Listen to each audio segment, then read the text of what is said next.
Are the conditions for a rapid escalation to nuclear war as high now as any time you can understand being possible?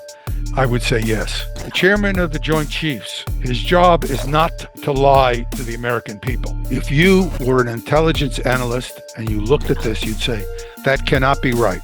It's a distortion of the intelligence. They should know that this attack almost certainly had no chance of any kind of succeeding. Every truck, ox cart where this uranium could be in it under a tarp, whatever coming out of this facility is a potential carrier. So my assumption is that the Iranians could very rapidly produce metal and atomic bombs. They only need 5 or 10 nuclear weapons to cause Israel to cease to exist. There would not be an Israel.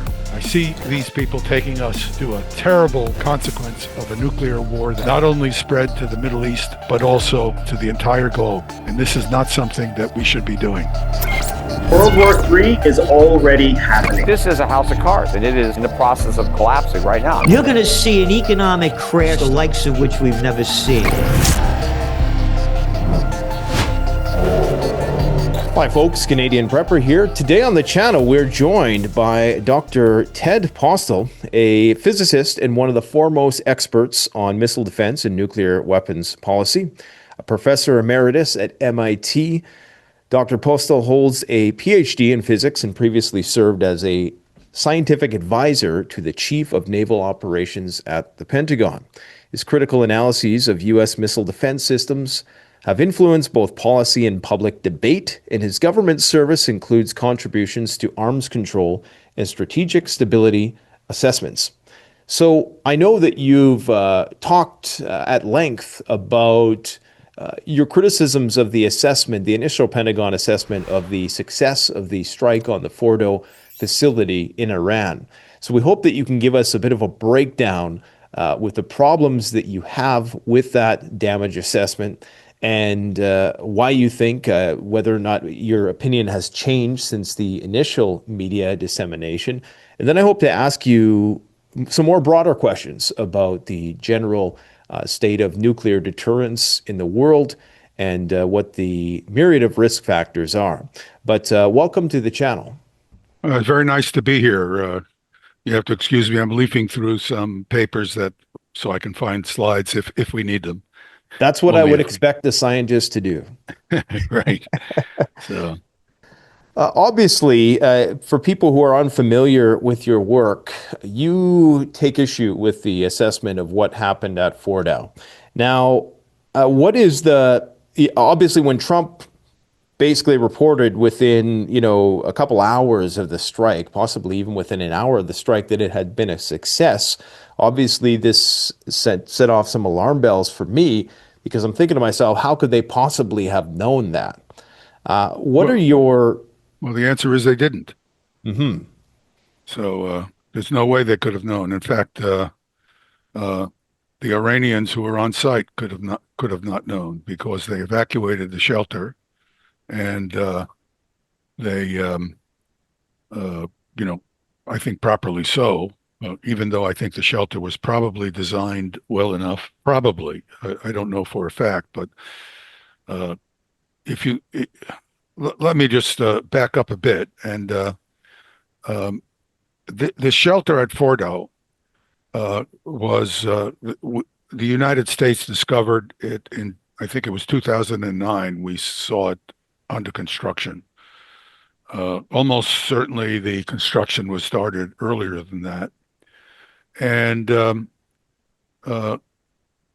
it appears to me, based on the circumstances of the technology and how the political leadership of Iran has been dealing with this facility and related matters, that the Fordow facility, it's in Fordow, Iran, is kind of a hedge that the Iranians decided to build, where they could enrich uranium towards building atomic bombs, where the enrichment facility could not be destroyed by a first-line military power like the United States, or for that matter, Israel.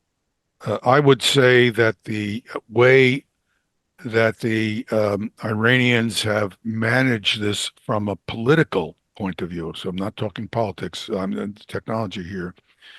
Uh, it it uh, the the facility was aimed as a hedge.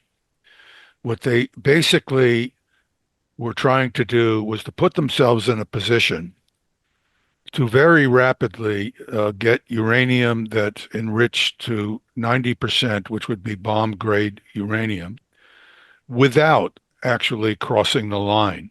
And if they stepped over the line, it would have been bad strategic thinking on their part, because if Iran has a nuclear weapon, there would be tremendous pressures in Saudi Arabia and Egypt and Turkey to respond in kind and have their own nuclear weapons.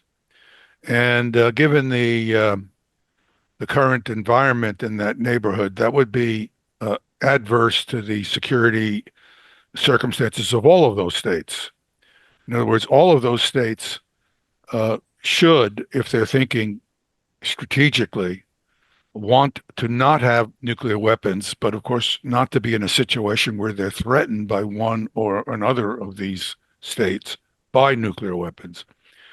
And the Iranian leadership very strategically seems to have understood that stepping over that line would be a very bad choice, because they'd have reactions from these other countries. Not of course, not to mention Israel, which is a nuclear weapon state, which, depending on the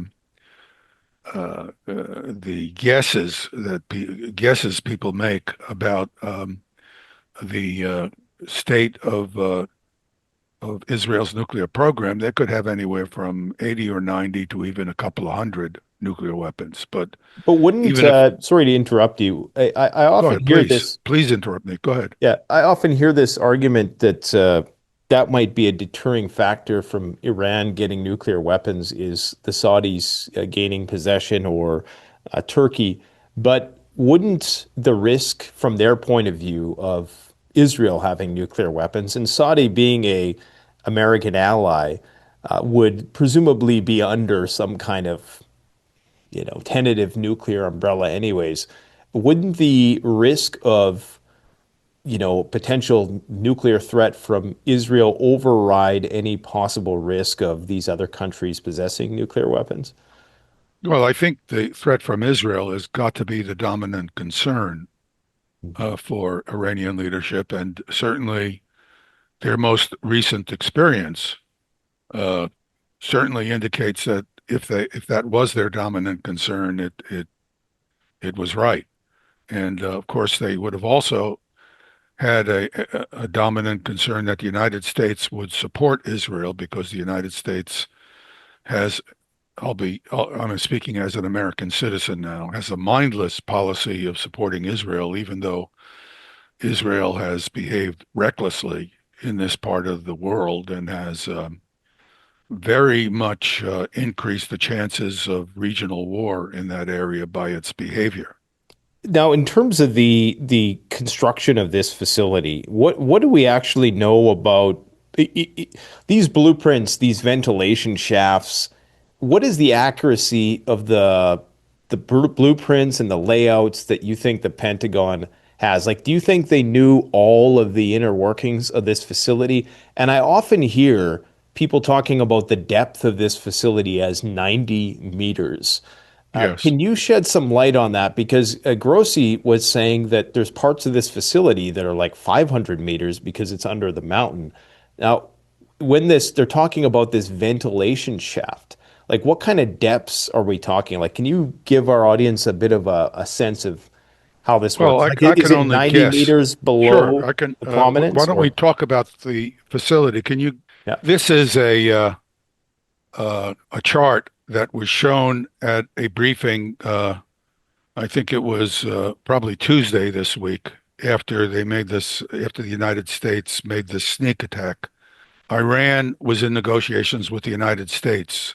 The attack came on June 13, and the June 14, was supposed to be the day that a meeting in Amman, Jordan, between American and Iranian negotiators was to occur, where they would be talking about ways the Iranians might adjust their program that would satisfy the proliferation concerns of the United States. And so there was a diplomatic negotiation going on, and instead of allowing the negotiation to go on to a resolution or not, the Israelis executed a sneak attack. From the point of view of Iranian citizens, I always like to put things from in the perspective of people from their own country because I always find it remarkable. People have a very hard time understanding the mindset of potential adversaries, but this is somewhat equivalent to Pearl Harbor. And you could argue it was provoked, as the Israelis would, because the Iranians have this nuclear enrichment program going on for years, and that would be correct. But there was a negotiation going on, and anybody who believes that diplomacy has an important role to play in the world, other than just blind military force, should think about whether it would be a good idea if you were negotiating as a nation with a country over some issue of considerable security importance. And not only did you attack the country while this negotiation was going on, but you killed the chief negotiator, the chief Iranian negotiator. This is a pattern that Israel has been following, and this goes back to the 16th century and Ivan the Terrible. I mean, this is like you invite people into a dinner and you poison them all. There are hundreds of years of diplomatic practice that has been developed in the world where you don't attack and kill diplomats. And the reason you do that is not because they're nice people or not. It's because they're your only mechanism for carrying on discussions that might allow you to terminate a war, stop the violence, or reach agreements where you might avoid war or mitigate the consequences of war, whatever. They're your window to the adversary.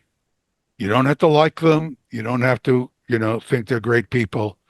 But if you go around killing them and or using a negotiation as a mechanism to lull your potential adversary into a situation where you think you can get some immediate military benefit from attacking them, this is a fundamental violation of all of the principles of international law and agreements. I mean, it just undermines it. Now, if you look at this figure here, and it's dominated by a large graphic image. What this shows you is the mountain where the facility is under. This mountain was formed by some kind of what's called a fault block. You can see my cursor, is that right? Yeah. Good. And the fault block prevents the natural movement of the ground from geologic activities. And the mountain forms by being basically pushed up against the fault block. So there are layers of material that make up the fault block. Now, that might seem like an academic point, but if you have a penetrating munition, what happens is you want the munition to be perpendicular to the ground when it enters the ground. Because if you think of the munition as having a velocity, which has both a right and a left component, together giving you a forward component, when the munition hits a surface that's not perpendicular, the front of it gets caught up in that material and gets slowed up in this direction parallel to the surface of the material, Hmm. while the back is not slowed up. And so the whole thing tends to rotate. So, so the net result is that the munition will go through and take a direction. We know, for example, from the Pentagon briefing that the holes, the venting holes that were, we know something about the venting holes because we watch the construction of this facility over its complete construction cycle. Okay. So they're digging this vent hole, and there's all this spoil that all this material that comes out of the vent hole, and we have lots of expert technology and especially in the intelligence community for estimating the volume of that material, and from that you can get a rough estimate of the depth of the hole. Hmm. So what we were presumably were able to do was to get a rough estimate of the depth of the hole. The hole that was represented in this diagram was a misrepresentation for sure. If we look at these diagrams again, these are derived from the briefing again. We see these upper three diagrams. Obviously, the middle is a map of Iran showing where Fordow is. And let's just focus on the leftmost shaft. There's no difference in terms. Yeah. The leftmost shaft has some kind of concrete structure on it.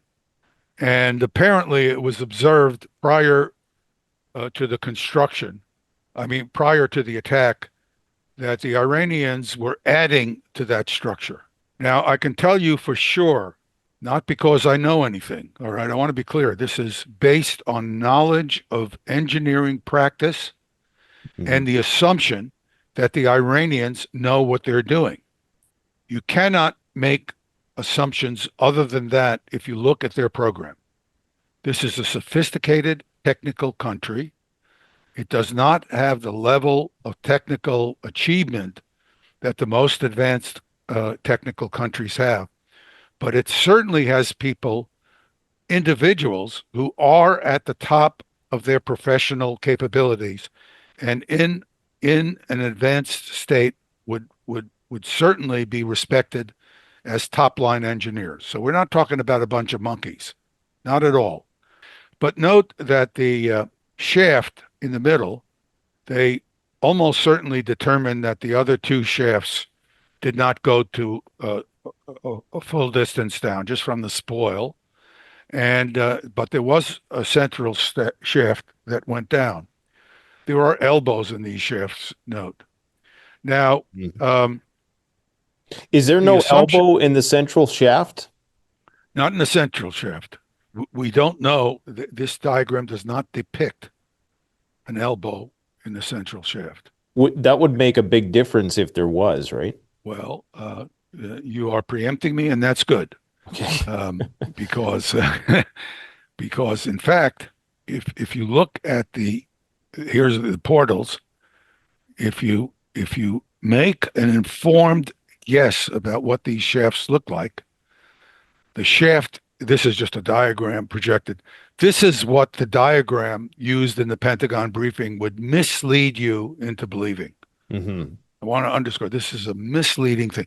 If you were an intelligence analyst and you looked at this, you'd say, that cannot be right, because that presumes an adversary who's so incompetent that they are building a system that is, my guess is between 50 and 80 meters down and could easily be deeper, where there's a uranium, I call it an enrichment ballroom because that's where all the dancing occurs, and that you could punch a hole through this surface and put a blast munition into it. And of course, when that munition goes off, you're going to see a shock wave. There'll be reflected shock waves off the wall. This would be a disaster area. And then you have expanding hot gases from this explosion. tremendous amount of hot gases expanding behind the shock waves. Now, there was a pilot who was quoted during the Pentagon briefing. It was part of the effort to falsely embellish the appearance that they succeeded. Let me note that the reason it's important to them to want to look like they succeed, because once people realize they may not have succeeded, I'm not asserting they didn't succeed. I believe it's very unlikely they succeeded. Once people understand that they may not have succeeded, the question will come up. You mean you attacked a nascent nuclear power when you knew or should have known that you had almost no chance of succeeding? You attack them. You're tickling the tiger's tail in this way. That's why they want the public, particularly the American public, to believe that they didn't provoke this country to go nuclear. That's why they're all this attempt to claim that everything was destroyed. They don't know. I don't know either. But I'm telling you what an informed technical assessment. If I were in an intelligence unit performing an assessment for the United States, I would throw this out immediately if I was the head of the analysis. I would say, what are you talking about? This is ridiculous. Instead, there were elbows here. Why would there be no elbows anywhere else? Yeah. I mean, so seems way too easy. And just a question about the prominence of the mountain, because I don't know how this facility is designed, but I'm presuming that they would bore a hole into the side of the mountain and then they would go down further, or is it just the prominence of the mountain that is the 90 meters of cover, or is there? What is Grossi talking about when he says that there's additional? I don't know. It's 90 meters. I suspect it is, but I don't know. So. Because the Grossi statement was that the actual mountain peak is like hundreds of meters, and that this facility. That's just not right. I mean, if we look at what you would be hoping to do, you would have penetrated, let's say, 50 meters down. They claim that this munition could do that. But let me underscore that if this munition is 20 meters off in one or the other direction, and there's a tunnel that it's trying to hit, it's not gonna destroy the tunnel below. Mm-hmm. And you hope that the munition either penetrates into the tunnel or penetrates deeply enough that it causes a collapse of the material, a crushing up of the material below, and gets into the tunnel. There's evidence for this kind of thing. Here are two of my satellite images showing three of the vents in the four sites that they attacked, and we'll look later. We can actually see the vents in more detail. This is a blow up of what looks to me like it may have been a concrete surface. I can't tell you for sure, but it looks possible. And this concrete, you've talked about how this is a special type of concrete, correct? This would be inhomogeneous, ultra high performance concrete. This concrete is tremendously stronger than regular concrete. In fact, in the area of ultra high performance concrete, the Iranians have the most advanced. There is as advanced as any other country in the world that builds this, and people use this concrete because you can use a lot less of it when you're building, for instance, a bridge span. Now, basically, what it is you take the concrete and you mix into. When you're mixing the concrete, you have fibers of metal, strong metal, and they're not. But the fibers are just mixed in, so they mix in a random way. And what they do is, if there's any shear stress on the concrete, they spread the shear force out over a larger area, larger width. So a specific section of the concrete is much less likely to be subjected to enough stress that it will fail catastrophically because it's brittle material. Hmm. So basically, they make the material less brittle. They also mix in typical some kind of material, a plasticizer, which tends to form kind of a plastic-like background that also tends to limit the stress, distributes the stress. And this Hmm. concrete is tremendously smaller. I mean, tremendously stronger. And you would actually have layers of it with different surfaces on it because you want that munition to go in and take a turn. Right. Now, in the case of this attack, they used several munitions to go into the hole. That was not an accident.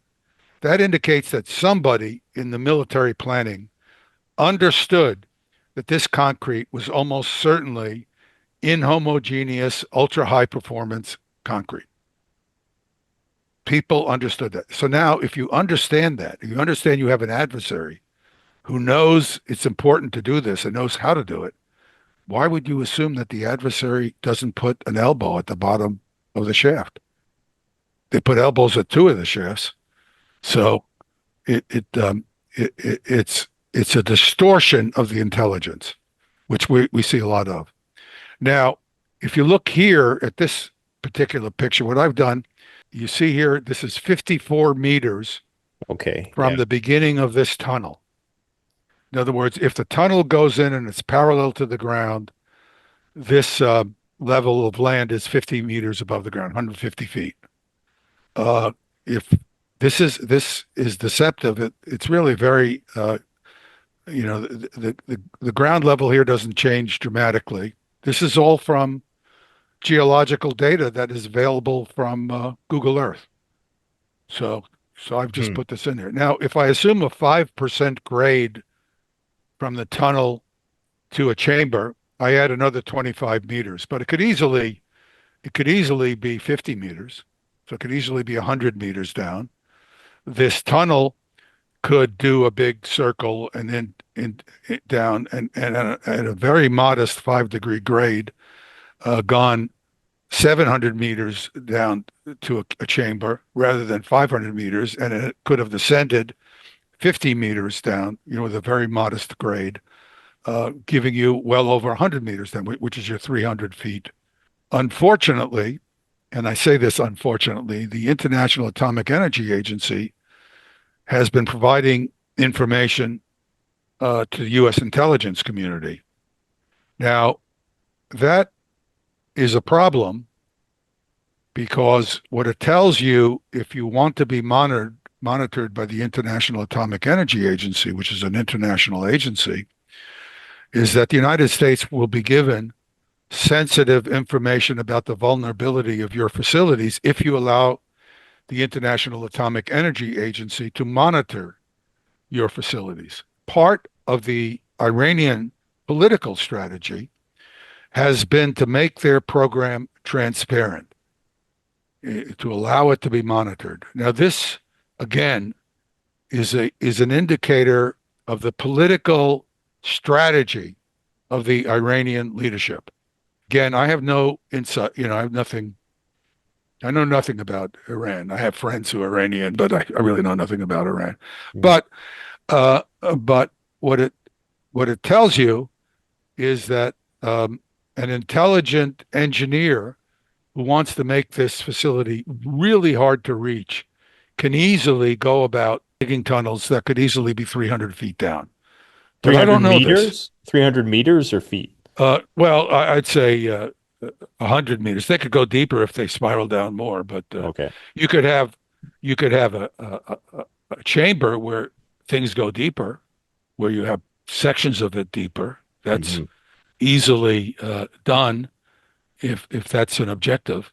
Okay. So so so basically, um, so you have these unpredictable deflections of ordnance that would certainly be the case. And of course, there's no way for them to confirm the trajectory of the massive ordnance Absolutely penetrate. not. Absolutely not. Absolutely not.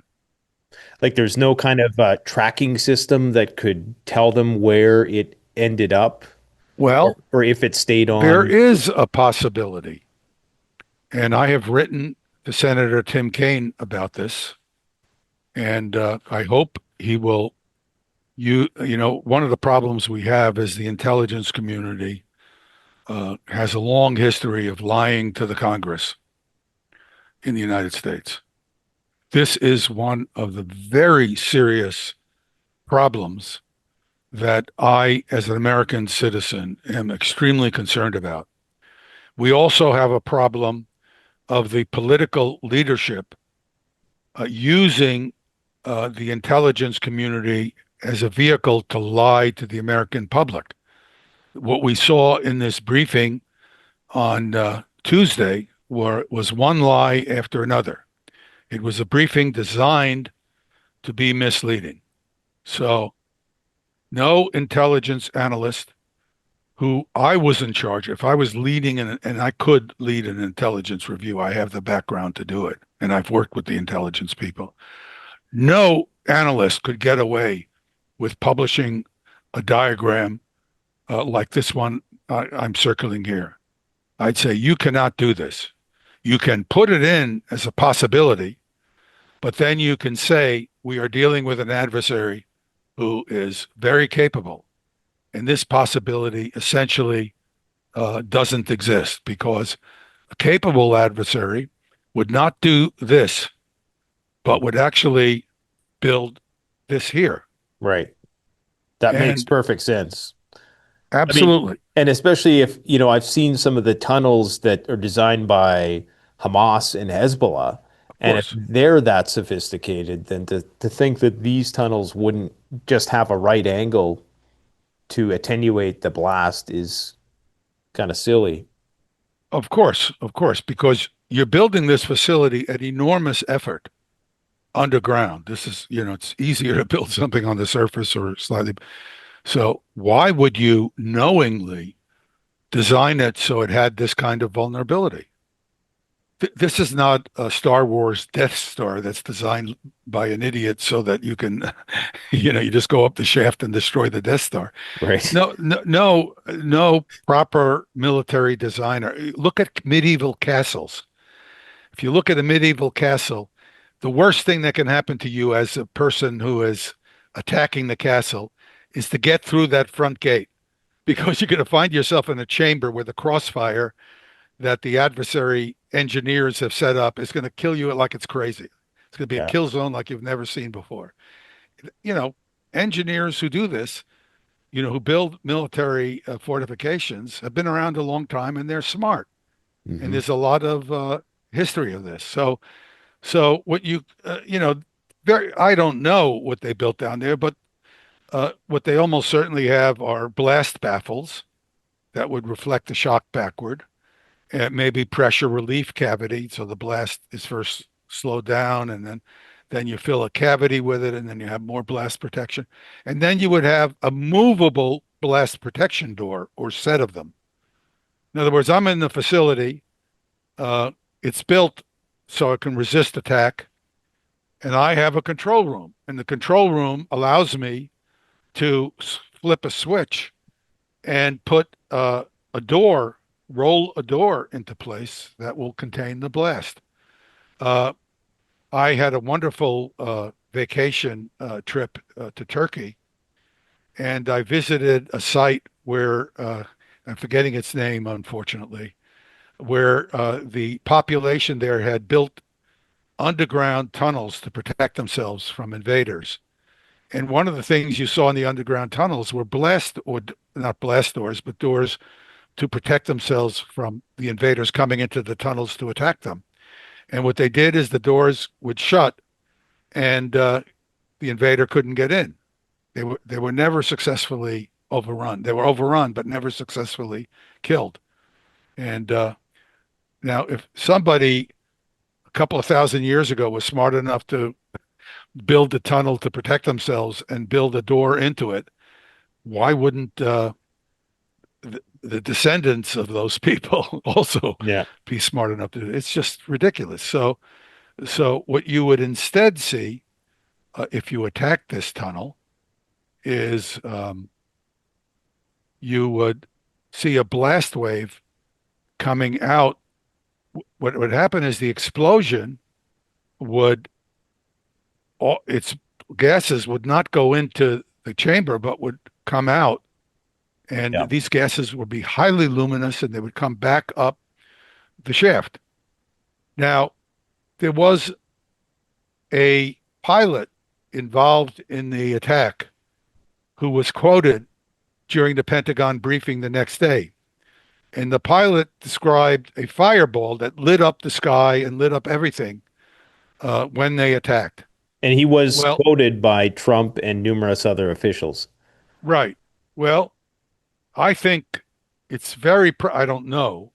It's very, if you see other images of exploding munitions inside chambers, there's almost no gas coming out because the munition tends to block the exit gases, and if the cavity is open, it just goes right into the cavity. And I presume So, they're at such a high altitude that if well, they this were this thing, if they this if munition hits the ground at a very high speed.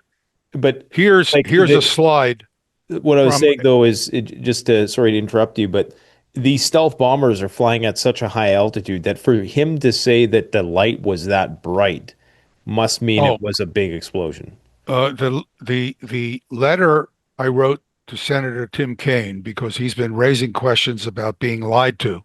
He's more polite about it, but being lied to by the intelligence community outlines the capabilities of the American space-based infrared system because I've studied that system for, during other activities I've been in.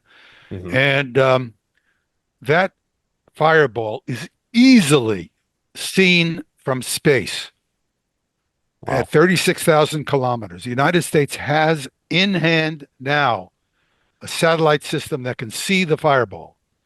We can measure the brightness of the fireball and the time it takes to expand to milliseconds of precision and to hundreds of meters of dimensions and to very high precision and luminosity. If you combine that with straightforward computer modeling, we should look at the fireballs coming out of those vents, and that would tell us if there was any chance we hit a chamber. Hmm. So that's what I described to Senator Kaine, and I said to him, if the and I showed him a graph that I have deduced from public information that would be classified in the U.S. government, but it's not classified because I derived it from unclassified briefings, but I have a lot of background knowledge, and so he has the data to understand that this is readily observable. So all he needs to do is go to the administration and say, this should not be classified. This cannot be classified because you're not in any way revealing sources and methods because it's known. And show me your data. So if the Hmm. Congress wants the information, That they makes now sense. know what to ask for. We'll see. We'll see. This is from a video that was shown in the briefing, in the Pentagon briefing on that Tuesday. And you see here the splatter of earth from one of these GBU 57 munitions entering the ground. So this is taken from the video. Now notice as it enters this cavity, this cave, which does not look like it has reinforced concrete walls, I might add, but it may. That's important because I'll show you what that means. You already see a flash of light. That flash of light is from the explosion of the high explosives inside this munition. The munition weighs about 30,000 pounds. 6,000 pounds of the munition is high explosives. The rest of it is high performance steel, so it can penetrate the ground without crushing up itself. Mm. So 6,000 pounds of munitions is quite a lot. Yeah. Now you see the explosion progressing. I'm looking at this literally frame by frame, and you can see the gases from the explosion coming out through the tunnel entrance. So notice that if this were detonating over a cavity, the gases would be going into the cavity. There's no gas coming out up here, at least yet. Yeah. All right. Now this is only a 2 meter deep cavity. So if gas is going to come out, this is going to, That makes perfect sense. Yeah. so we see that continuing. Here, this is just another picture. Here's the munition coming in. We see it penetrating. You see down here, you see the dirt beginning to be kicked away. And here's the tunnel entrance. Up here, this slight distortion is actually from the munition beginning to penetrate the tunnel entrance. Now you see the tunnel entrance beginning to collapse. Then you see the front end of the munition coming through. Notice there's a lot of debris here. I'm going to point this out. So it's pushing debris. It's making a tunnel as it pushes through. So there's a lot of debris. Then the explosives inside that's the tip of the munition. You can see here's the body of the munition. Here's all this material coming out, that's associated with the crushing. This has nothing to do with the explosion. Then the detonation of the high explosives. You see this very fast because the steel that surrounds the high explosive is treated so that when it's subjected to a very high pressure from the initially expanding high explosive, it will shatter because you want it to shatter so that the fragments can do a lot of damage as well as the explosive shockwave. Yeah. So that's why you see it so fast. But then what you see is, of course, the hot gases just overwhelming the camera. And there's more gas. Again, the light is just overwhelming the camera outside. And then afterwards, what you see at the bottom here is all of this debris that came through from the penetrating munition, from the kinetic movement of the penetrating munition, is on the bottom of the shaft. But notice that the shaft is not collapsed. So now, if you had centrifuges in this shaft, I can assure you they'd be twisted, crushed pieces of metal. So you would have done your job. But if you didn't penetrate into the shaft, or if the shaft didn't exit into the cavity where the hot gases could go into the cavity and produce a shockwave, you're not going to do any damage. Mm-hmm. If your adversary has properly designed the situation. So it seems to me, again, it's an educated guess. Here's the hole. Notice how clean this hole is. I mean, this 30-ton munition went right through this thing, and it just sheared away. You can see the shear of shattered rock as it went right through. So it's unlikely to have resulted in a successful attack. And what I would say, as a person who has been a scientific advisor to the Chief of Naval Operations during my checkered career before joining the MIT faculty, I would say that the briefing was completely dishonest. And let me make it clear to your audience what I mean, because I have a professional experience that I'm referring to. I was a scientific advisor to the Chief of Naval Operations. I did not always, in fact, I didn't often agree with decisions that the chief made or people above him made. It was not my job to try to influence those decisions. I knew it, and I took my responsibility very seriously. Whenever I gave a briefing on a subject of interest, I always made sure to include all the information that would be relevant to the political decision maker making a decision. So, for example, if I was explaining the tunnel situation, the vent shaft situation, I would show the icon of a vent shaft that went directly into the tunnel because that's a possibility. I would also explain that if we have we don't know what's in that tunnel. I would say, because that I'm sure our intelligence would not know unless we had somebody who somehow stole the plans and gave us the plans. In which case, I would doubt that the tunnel would look that way in a top secret code word briefing that I was given information where I used information from my intelligence support. So I would say that we don't have that information, Mr. Chief. And because my intelligence people, I asked them about it, and they told me they didn't have the information. So if there's a problem with this, Mr. Chief, when you go to the Joint Chiefs of Staff, you make sure that if you've been given the wrong information, you guys come down like a ton of bricks on the intelligence people who are supposed to be supporting you, because I was not told, and as a result, I could not advise you properly.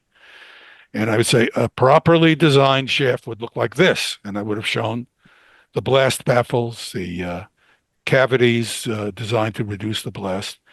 And it's very probable we will not be able to destroy the centrifuges in that cavity. I cannot give you a guarantee because we don't know. But what I can tell you is that an attack on this cavity would probably not succeed, and it would leave our adversary with all of the capability to rapidly produce an atomic bomb in response to our attack. You're the decision maker. You may think that the gamble is worth it. That's your job, not mine. I'm just here to give you all the facts. And that's what I would do. So these people did not do their job. The chairman of the Joint Chiefs job description is to provide expert advice on military matters to the president. His job is not to lie to the American people. I'm sorry if I sound a little sharp here, but I worked for one of the members of the Joint Chiefs of Staff, and whatever criticisms I might have of him afterwards, I know he never lied to anybody about what he was being told by me, because I could see the flow of questions from him to the intelligence community when I gave him certain briefings. And he did not lie, and he did not ignore it. In fact, he actually led a revolt of 3 of the 5 Joint Chiefs of Staff because of a briefing I gave him that indicated that a particular strategic nuclear deployment of the United States would actually invite a nuclear attack by the Soviet Union. When I was there, it was the Soviet Union.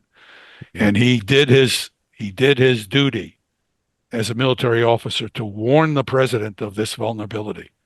So he did the right thing. And this chairman of the Joint Chiefs did not. He should have said, "This is what I know, Mr. President and Mr. Chair. You want to brief otherwise to the citizens of the United States, it's fine with me. It's just not my job to lie." And incidentally, when I was in the Pentagon and was an advisor, I made it very clear. If you want me to do something that supports Navy and U.S. strategic objectives, you can expect me to use all of my technical skills to support what you're doing. But if you come to me and ask me to create a false briefing, to mislead decision makers so that the Navy can do something that's not in the interest of this country, go find somebody else to do it. I won't do it. I made that very clear. It was unambiguous. And I was respected for it. I want to be fair to my colleagues. When I said that, nobody flinched. Nobody did anything but shake. Okay, we understand. And in fact, I I would say that the feedback I got was they agreed with me. So that was my position. And that's the advisor's role. And the chairman of the Joint Chiefs is an advisor to the president on military matters. Lying is not part of that job. So I give this guy a D minus, an F minus for his performance. Well, Anyway, sorry. it certainly begs the question. Then, I mean, that is very admirable of you, by the way. But it certainly begs the question. Obviously, one could maybe make the argument that this was an intelligence lapse, but I don't possibly think there. so. Yeah, I would agree. I would lean more towards that they had the intention of doing this knowing that it probably wouldn't work, and we're looking for some sort of Pyrrhic victory that, of course, as you say now, will only provoke the Iranians now to pursue a nuclear weapon. I mean, Absolutely. they'd be stupid not to, considering that the strategy was to use this 60% enrichment as leverage in order to, try to get some better deal at the negotiating table, which of course backfired because now I think they're realizing, well, either we get rid of the program altogether or we go all the way. And it appears as though they're not really ready to abandon the program. But I just wanted to get your thoughts on the. Let me make one more comment about Sure. this because I feel strongly about it, and I hope you'll tolerate me. No problem. Um, I'm I from have Canada. seen, We're really tolerant. I know I love Canada. Yeah, I don't want to take you over, incidentally. appreciate that. um, the uh, I during my career in and out of the government inadvertently discovered very serious and high level intelligence gaps in our intelligence community. And I was involved in correcting them. The intelligence community missed these things. And uh, I know the difference between an inadvertent intelligence gap and something that's real. The intelligence community is highly compartmented. And the problem is that the people at the top are often not adequately educated to the broad range of technologies they should understand. So we have problems at the leadership of the intelligence community, not just their politicization, but also their technical breadth of understanding of the different technologies. So the person who is an analyst at the bottom of the system, who's very talented and very capable at understanding the blast wave propagation of a munition that is penetrated through the ground, a really skilled technical person. They have no idea of the larger political and intelligence implications of their knowledge. You need somebody above them who understands the implication of their knowledge and passes it up appropriately, passes it up the line. What we have in our intelligence, the American intelligence community, is a fracturing of the skills and a blocking off of the skills due to the ossification of what's called compartmentalization. Now, you compartmentalize information when you're in intelligence because you want to limit the potential security damage associated with an intelligence brief. That is absolutely appropriate, for example, when you have agents in the field, because the loss of an agent and having them successfully interrogated could cause the loss of many other agents. Yeah. However, in the technical area, this kind of compartmentalization is completely inappropriate. It should be broadly disseminated within the intelligence community. This is a structural problem in the U.S. intelligence community, and it's aggravated by the top leadership in the intelligence community either being politicized or being technically ignorant or uneducated. Anyway, I'll get off my No, that's thanks for that. That's helps us conceptualize what's going on. I have a question about the removal of enriched uranium yes. from the facilities. Now, they're saying this was a surprise attack, but it was pretty telegraphed, and I think the Iranians knew it was coming. Now, can you explain a little bit about, for people who have no understanding of what a centrifuge is and what, enriched uranium is, and would it be practical, plausible for the Iranians to have removed this material?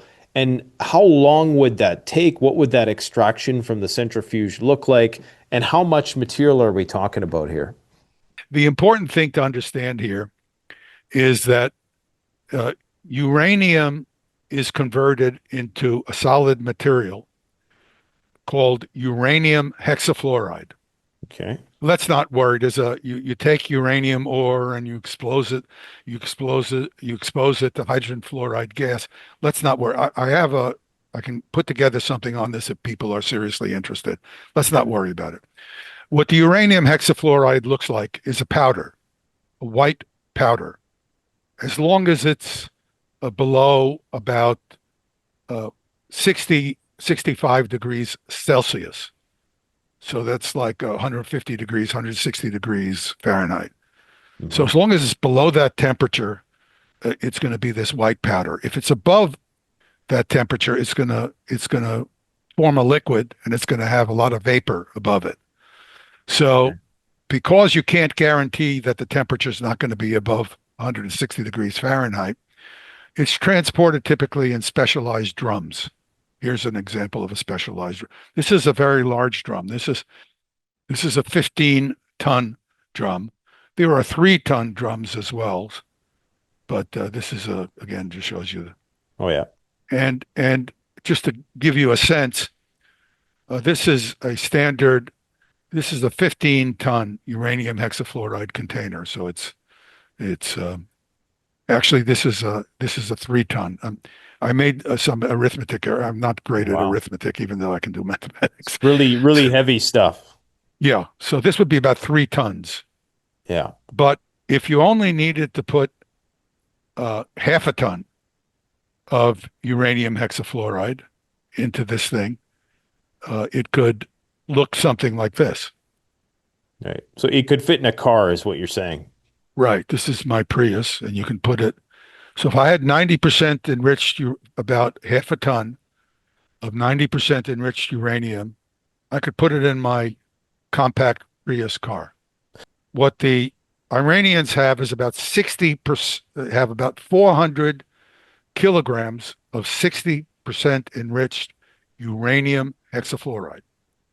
Now, the reason you have it in the form of uranium hexafluoride is you need to have a gas in order to separate the uranium-235 from uranium-238. You have an isotope of uranium known as uranium-2.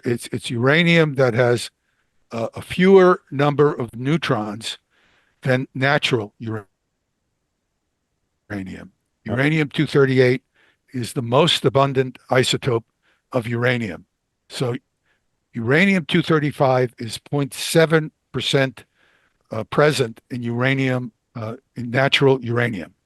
So it's less than 1% and you want to pick this stuff out as like with tweezers and remove it. I can describe a centrifuge in another discussion, but let me just simply describe the idea.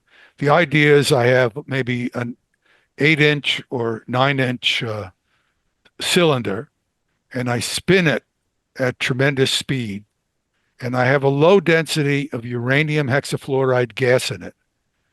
And the uranium hexafluoride that's got uranium-238 in it is heavier than the uranium-235, so it tends to separate into layers of U-238 at the edge and U-235 at the center. And then I have little scoops that remove the material.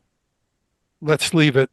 Yeah. And the faster I can make these, and the problem with building these centrifuges, we're talking about a fragile device that's 80,000 revolutions per minute. This thing starts vibrating, it tears itself apart. So they're fragile. And you better not have any inhomogeneities in the wall. If the wall is just a little thicker, because when you put together the centrifuge, and it's going to wobble, at these heights, and it's going to disintegrate. So making these things is like the cat's meow of challenges for mechanical engineers. And Iran So, does make their own and centrifuges. they have thousands of these centrifuges, and they have been improving the designs of the centrifuges. So the magic point in question here is how does the enrichment process proceed? The Iranians have been mining and producing uranium hexafluoride uh, using natural uranium. So let's assume they have 3,200 kilograms of this natural uranium, and 1%, less than 1% of this is gonna boil down to 25 kilograms of uranium 235. So I'm going to just be now if I understand. So I have this in centrifuges. Now the centrifuges are sort of difficult to understand conceptually, but let me give you uh, a a conceptually informative way of thinking about the centrifuges that gives you a sense of why the uranium enrichment process accelerates. The Yeah. important thing is it accelerates as you get to higher enrichments, which means if I have higher enriched material, I can very quickly make it weapons grade. That's the important message here. So what you're saying is it takes way longer to get from 0 to From low 50% to 50% right, to 100%. absolutely. So Right. here is a diagram, and what I say let's think of it as sugar dissolved in water in a frying pan. And I'm boiling the water. And I have 10% sugar. I boil the water for a unit of time. So I expend a certain amount of energy. I'll call that energy separative work Hmm. because that's a unit that's thermodynamically used. It's a more complicated unit than just the energy, but let's think of it as separative work. So I have 1 unit of separative work. I get to 11%. Another unit of separative work, I get to 14%, 17%, and go on. And I get eventually to 33%, 50%. And after 50%, my next unit of separative work brings me to 100%. So if I'm here at 50% enrichment, Right. the next unit of separative work only takes me very quickly to 90% or 100% enriched. Wow. So if I take the 3,200 kilograms of uranium hexafluoride and I enrich it to 60%, I'm going to have 40 kilograms, not 25, 40 kilograms of uranium hexafluoride. But that's only going to be a very short distance from 90%. So let me give you the numbers. I'll give you the arithmetic because the arithmetic is very. I can do the arithmetic, and once your audience has the arithmetic, incidentally, people can ask me for the slides. I'll be happy to send them to them. It's postal@mit.edu. Make sure if you want these slides, you write Iran attack in the subject Okay. because I'm dyslexic. It's hard for me to keep track of. I have a lot of stuff coming in. Make sure you write Iran attack and nothing else in the subject. If you want to say something else, fine, but keep it simple on the subject so I can identify your email and respond to it. Okay, so here's our 3,200 kilograms of material. And notice that I need 3,500 SWUs, separative work units, to get down to about 600 kilograms of 3.5% enrichment uranium. This is the stuff I'll use to power a nuclear reactor. Okay. So notice that to have a nuclear energy program, I already need a lot of SWUs, Right. 3,500. Now, what 3,500 SWUs means, just to be clear, because a SWU is a strange unit. It's a kilogram of uranium per year.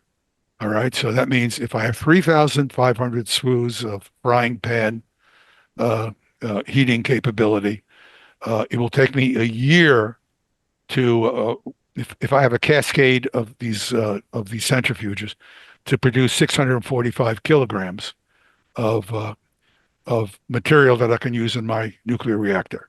Okay. But if I take that material and I want to make it 20% enriched, I need less than half that amount of enrichment capability. So now I can get down to about 120 kilograms of 20% enriched uranium, and I can and for a long time, the program, the uranium enrichment program in Iran was producing some amount of 20% enriched uranium. And we knew it because the International Atomic Energy Agency was involved in monitoring the program and was not kicked out as it now is. It's now been kicked out, so we know nothing about what the Iranians are doing. So if we use another 380 separative work units, SWUs, we can produce 60% enriched, which would be about 40 kilograms of 60% enriched uranium, uranium hexafluoride. This is not uranium metal. But so I have about 410 kilograms of this stuff, which we know the Iranians have because we've been monitoring it. No longer. And I put it in the back of my Prius when I realized there was an attack about to occur because the location was known, and we don't trust the IAEA to not provide the information to the Americans. And I take it someplace where you don't know where it is. And every truck, ox cart, whatever coming out of this facility is a potential carrier. You could have a motorcycle pulling a cart where this uranium could be in it under a tarp. You don't need, which incidentally was one of the things that the Secretary of Defense, Hegseth, tried to mislead the public on, indicating that it was very difficult for the Iranians to transfer this material without us knowing about it. Nonsense. Right. It's another lie. What You can about lie. Sorry. Yeah, what about taking the material out? Like, how much time would they need to have taken the material out of the centrifuge and put it all in one, this safe container? Well, it's already out of the centrifuge. It's in a canister. Okay. We know it's in a canister. It's being monitored. It's Okay. monitored material. It's labeled. So It's in when a he, canister somewhere. when he says that they would have to, he's maybe referring to the centrifuges themselves?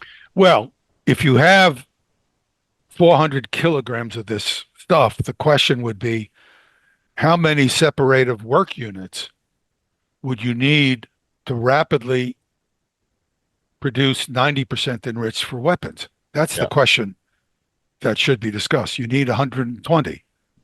So if I have a cascade that's capable of producing 400 kilograms of uranium, it would be a bigger cascade. Rather than 5,500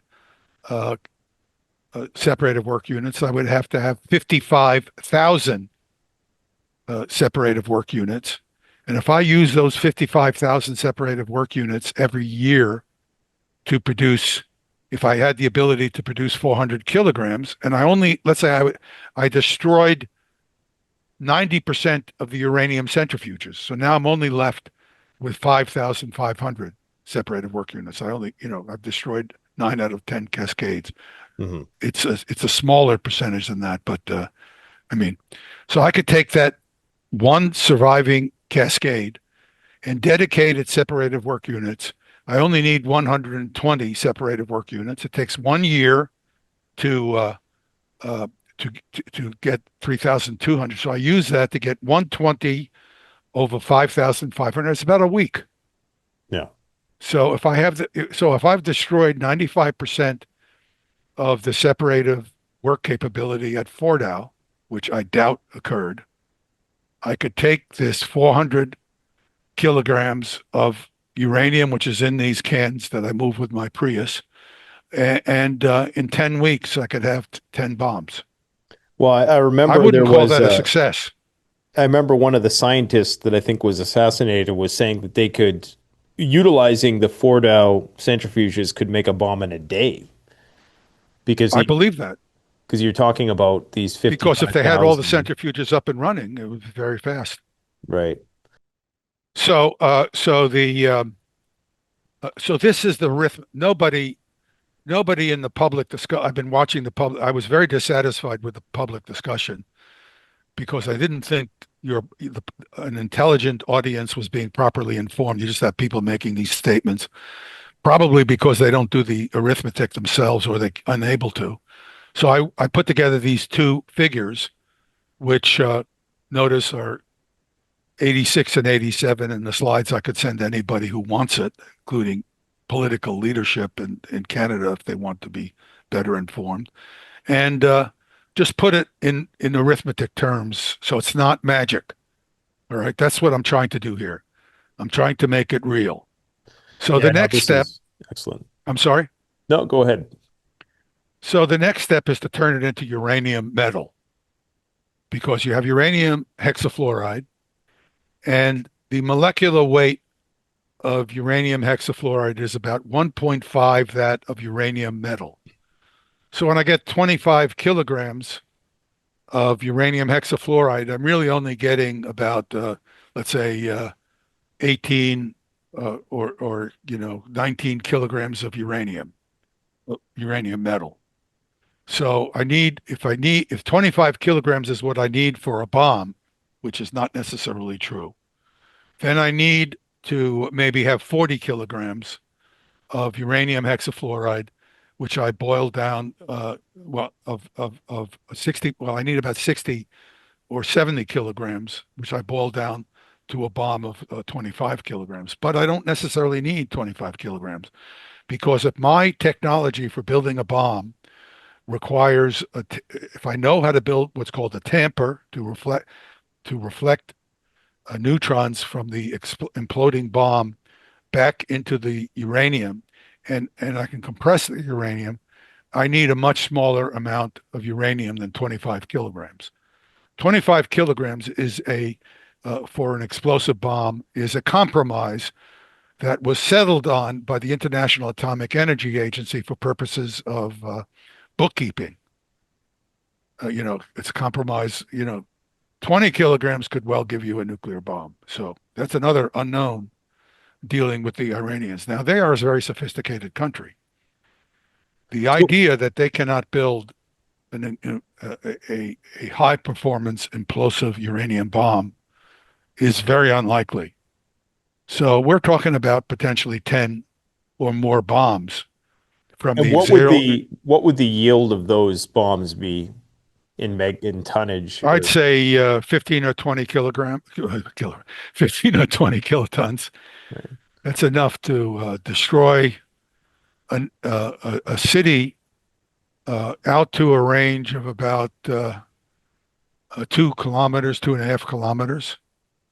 So you could destroy the entire downtown area and part of the suburbs of Tel Aviv or Haifa with one of those bombs.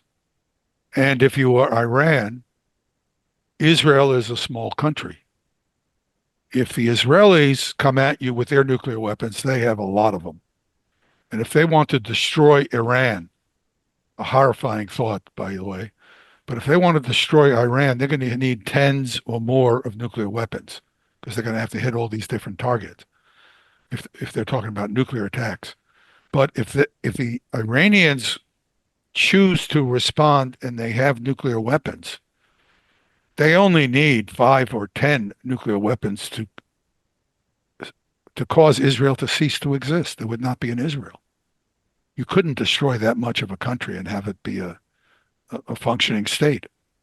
It's just not possible.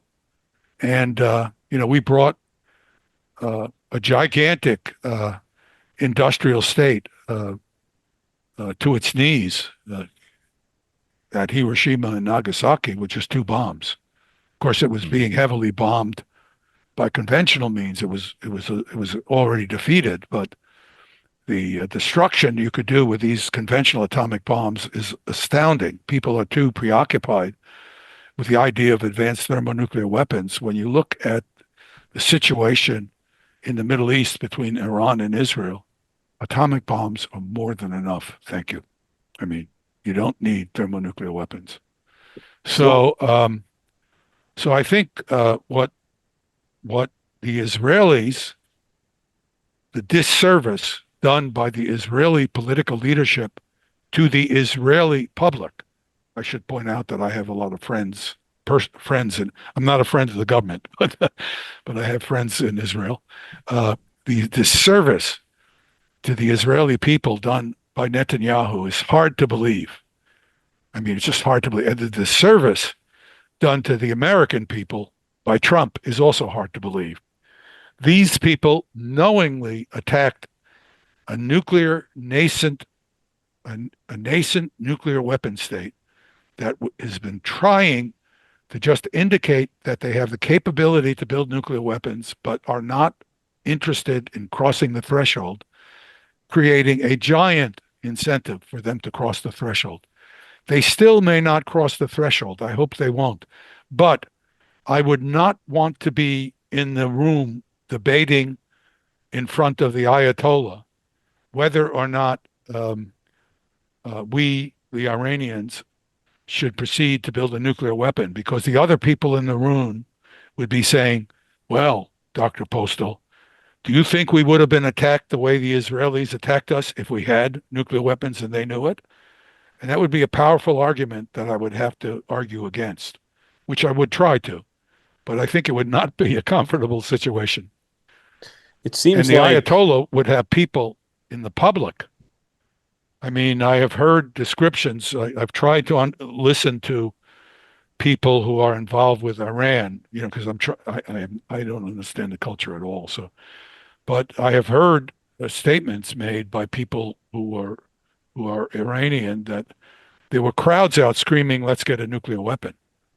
And I don't know if that's true or not, but I believe it's probable. And one way to unite a people, even if the government is not popular, and I know the government's not popular. I have a lot of Iranian friends who are here in the United States because of that. Um, the Even if the government's not popular, you attack the country. And if I'm an American and you attack my country at Pearl Harbor, I don't care whether George H.W. Bush or George W. Bush or Theodore Roosevelt or Franklin Roosevelt is the president. You attacked my country, and I want to do something about it. And that's what you're seeing in Iran now.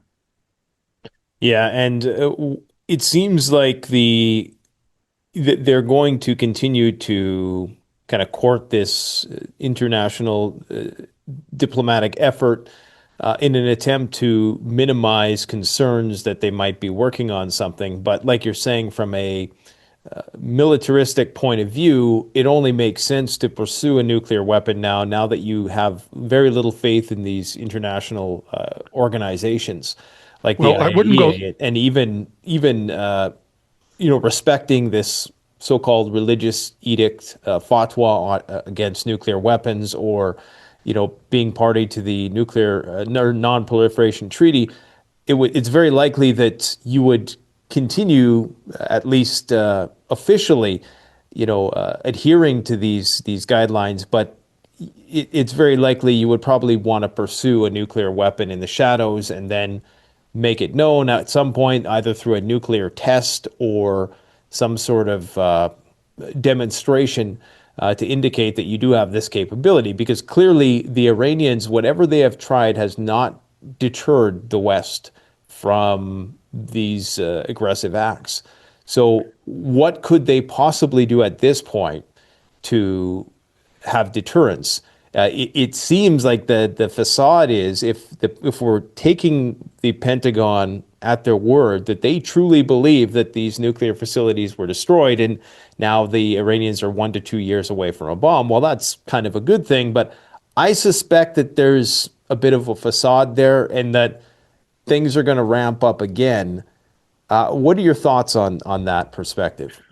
Well, if I were an advisor who would not be listened to, I would say we should not get a nuclear weapon. We should make it clear that we can, and that we are going to continue being able to keep our capability and accumulate more enrichment capability. I'm just talking now. I'm not an American. I'm not an Israeli. Yeah. I'm As an just an objective advisor. outsider, I'm yeah. just an advisor saying we have, this is what I would say, we have the ability to very rapidly metallicize the uranium hexafluoride we have. It's in a cave. The cave is not big. It's buried, 3,000 feet under some other mountain somewhere. Nobody knows about it except us.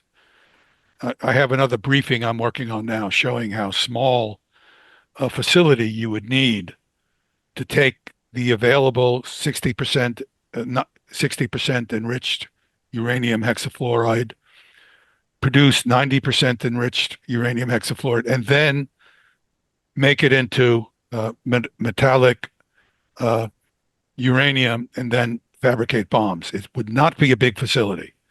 Yeah. So in my, I live in a very nice building here, and we have one of the concierges is a good friend of mine. He's an Iranian refugee. I've been joking with him that I'm going to be venting the hydrogen fluoride from my uranium metal production in my apartment out to the hallway. But it's chemically demanding, but you can buy much of the material on Amazon. There are all kinds of companies that make chemical processing material. It's not a big deal. I mean, you have to know what you're doing or you kill yourself, but it's not something that people who are expert, like Iran is filled with, would have a difficult time doing. And it would not be a large, visible, targetable facility. Mhm. So that's the next step that I would say we should be prepared to do. I won't be surprised. I wouldn't be surprised if that's already been done. If I were recommending a program to my political leadership and I was in the position of Iran, I would say, well, uh, we should keep the International Atomic Energy Agency informed about our enrichment because that keeps them on guard, because we want them to be nervous that we could go the next step. We should not let them know about these other things we're doing. We should do this secretly. So if we fail to deter the Israelis and the United States from attacking us, we have the ability to rapidly reverse our decision. So that would be my recommend. And I'm not a warmonger. I'm a guy who's basically says, don't get into a military confrontation. It's not good, no matter if you win. Yeah. It's just not good. There's too much loss of life, too much loss of wealth. Don't do it, is always my recommendation, unless you have no choice. Yeah. So my view would be don't do it, but make sure that if you have no choice, you can do it. And it would not surprise me if that advice has been given to the political leadership and if it's already not in place. So my assumption, underscore assumption, I have no knowledge of this, is that the Iranians could very rapidly produce metal and atomic bombs if they decide to do so. I just can't So- understand what the purpose of such an attack would be other than to provoke some kind of response, knowing that it was likely futile, unless there was just bad intelligence which was being given, and this is just another military industrial complex racket. It's a reckless use of military force because if you did your job as a political decision maker, if you did your due diligence, this is an issue I have also with American political decision makers. I'm fed up with the American Senate because I keep listening to senators make statements that they should know is not correct. They should know. And if they don't know it's not correct, they are ignorant and they are not doing their jobs as senators to inform themselves so that they can play a responsible role in determining the security of the United States and working for the security of the United States. So I'm angry, not only at the president, I'm angry at the members of the Senate. So I'll just tell you that as an American citizen. It's their job to know. And I can tell you that they should know that this attack would almost almost certainly had no chance of any kind of succeeding in preventing Iran from rapidly moving to atomic bombs and responding. So, what we should not have done is try to provoke them further so they take that final step. This was a reckless use of military force that could only, this is, I feel like Yamamoto must have, well, I know how Yamamoto felt after he successfully destroyed large parts of the American fleet at Pearl Harbor. He loyally executed a brilliant military attack on the American fleet at Pearl Harbor in December of 1941. And he was against it. He advised against it. He was told to do it. He was a military officer. He saluted. Yamamoto had spent several years as a senior uh, researcher at Harvard. He knew American culture, and he's quoted for having said something to the effect of, I fear we have awakened a terrible monster that will come against Japan, because he knew that the Americans would not take this lying down. The political leadership in Japan somehow convinced themselves that American leadership would fold up and let Japan run rampant in the Pacific because we had lost so many ships, so much fighting power at Pearl Harbor. Well, they made a strategic mistake. And 4 years later, they suffered two atomic attacks, not to mention the destruction of almost all of their industrial cities by firebombing. That was a strategic mistake. And I'm afraid that the same strategic mistake has been made by the Israelis and the Americans, who allowed themselves to be sucked in by the Israelis. This is a bipartisan, binational mistake, and the political leadership should be kicked out of decision, including members of the Senate and the House, who recklessly support this without knowledge of what they're arguing for. That's my view. I'm sorry to be so harsh, and I'm sorry to have an angry tone in my voice, but I'm an American citizen still, as well as a citizen of the world. And what I see, I don't like. I see these people taking us to a terrible consequence of a nuclear war that could be general, not only spread to the Middle East generally, but also through other mechanisms spread to the entire globe. And this is not something that we should be doing. I just have a couple final questions for you. Sure. One is, and I hope to get you back because I have a lot more general questions. I mean, your knowledge of these things extends well beyond the Middle Eastern theater. But just a couple more questions with respect to what do you think is the next step? Because if it didn't work, what else can they do? And not to get too technical, but is the use of a tactical nuclear bunker buster, is that a thing? Or is that, what is the next step besides trying to do regime change or asymmetrical style attacks? Is there anything else that they would employ? Could you piggyback a tactical nuke on a MOP, or how would that work? Well, first of all, crossing the nuclear threshold would be the worst thing you could possibly do, because I don't see how Iran could resist crossing the nuclear threshold if it were attacked with nuclear weapons. I just don't see how that's possible. A nuclear weapon could probably do significant damage to the Fordow facility. The reason I'm a little hedging is you'd want to penetrate deep. And I'm not sure that the current cruise missiles that are armed for these deep attacks have enough a depth penetration and yield to reach a very, very deep facility. I just don't know the answer to that. I could probably do some background work and try to get the information. The level of radiation from the attack would be horrendous, tremendous, because the radioactive debris from the uranium would be extraordinarily high, would get entrained in all the particles that are produced by shattering rock and melting rock and vaporizing rock. This would be blown out into the air.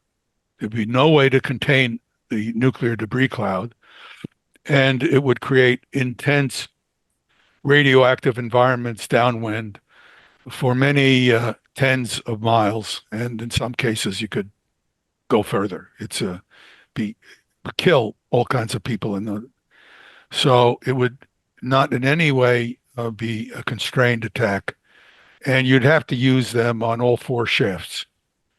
So you'd have to use four of these bombs. You can't fool around, even though these nuclear weapons are very powerful. You have to use a bunch of them. And how are you going to walk away from that without an Iranian counterstrike? I just don't know. I don't know where we go after this. The problem with the possible nuclear escalation is it's impossible to understand.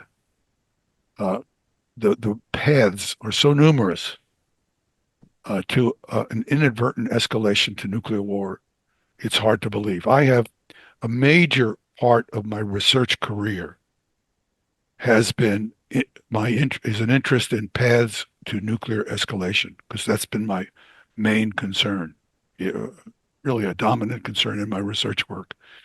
And I can tell you that the scenarios that I have identified over the years are so far from what I would have guessed. They're all derived from speculation based on things I've seen that could have gone wrong. Things I've actually seen happen, and they're so numerous it's hard to believe, and the possibilities are just infinite. And political decision makers should be immensely, immensely cautious when it comes to the question of use of nuclear weapons. And finally, have you ever seen in your illustrious career doing this kind of work, have you seen a situation like we're in right now where the risk of nuclear escalation has been this high? Some people say that it's worse than the Cold War. Some people say the Cold War was worse. Where do you assess the risk to be right now, just taken as a whole, the globe as a whole, given Russia, China, the Ukraine war? Would you say that this is one of the most dangerous times, or does the Cold War still rival it in terms of? Well, I think I'm very. I have a good friend who's a field medal mathematician winner. Really brilliant guy. And he and I have this argument all the time. He's trying to attach probabilities, and I just say I don't know.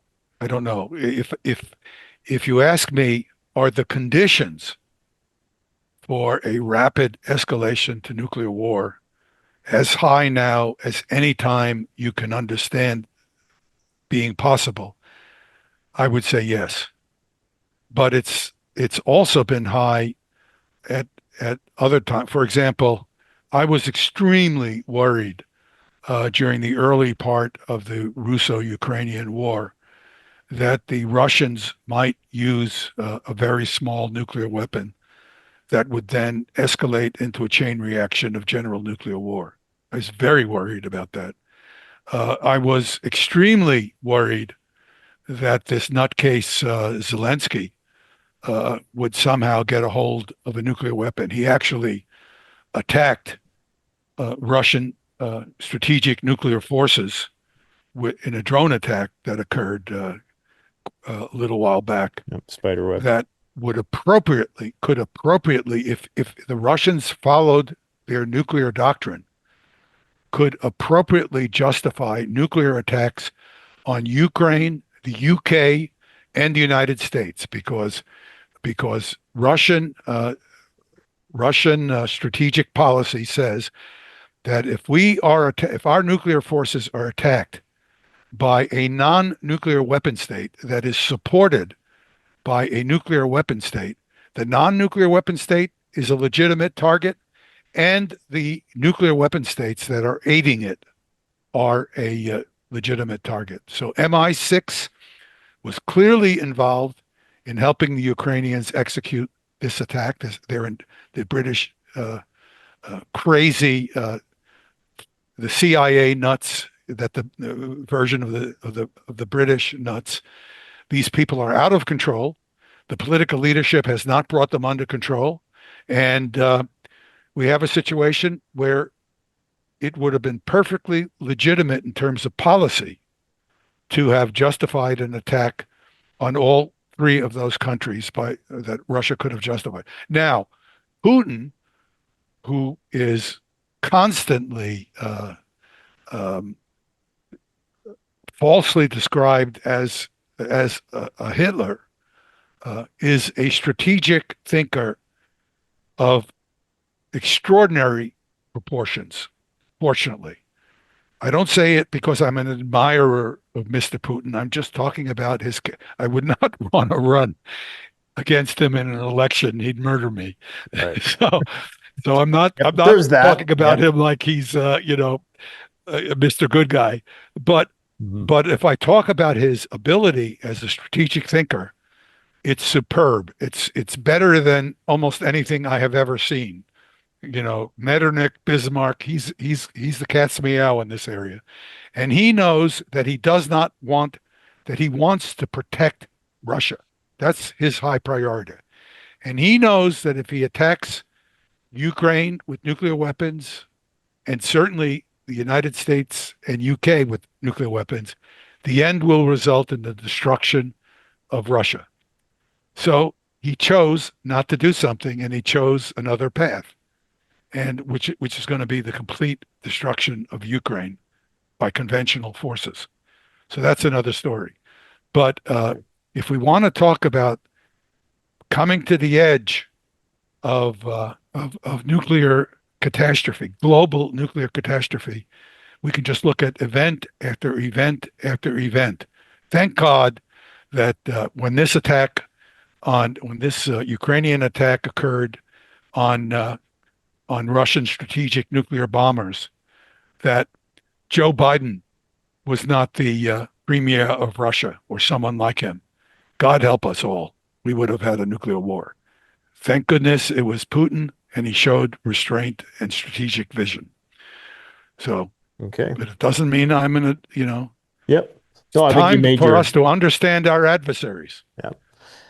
Okay, so where can people find out more information about your work? Uh, if you, it, unfortunately, I'm a different generation, so I don't have a website. And so if you want information on, if you want the slides I showed in this briefing, just send me an email at POSTOL. The big mistake is you misspell my last OL. OL is the right spelling, AL is the Okay. wrong spelling, Yeah. at MIT.edu. Excellent. Put Iran attack as the only subject in the heading, because I'm dyslexic and it's hard for me to find these things because I get a lot of emails. And I will send you the slide deck. Well, you might get And a lot of responses now, so just be I might. forewarned. I have sent out hundreds of these, and I'm Okay. happy to do it. And just so people know, you do countless podcasts on YouTube here, so you're all over the place. So if people want, more perspective like this and to hear you go into depth about other issues, I do look forward to having you back to have a broader conversation about nuclear proliferation and deterrence, but we'll save that for another day. But I do want to thank you for coming out today. Well, I want to thank you for asking, and I want to thank your Canadian audience for all the support. we Americans have gotten from Canada. I love going to Canada. I always like to describe it as a much kinder and gentler America, United States. And I'm all for you guys. And I don't want you as a state, not because I don't love you, but because I think you have the same right to sovereignty that we have. Yeah. No disunity here. I personally don't perceive any of the political threats as having much merit, but it's all just theater. So we're not worried. We don't take it personal. Don't worry. Okay, well, thanks a lot. All right, Bye-bye. you take care. The best way to support this channel is to support yourself by gearing up at CanadianPreparedness.com, where you'll find high-quality survival gear at the best prices, no junk, and no gimmicks. Use discount code PREPPINGGEAR for 10% off. Don't forget, the strong survive, but the prepared thrive. Stay safe.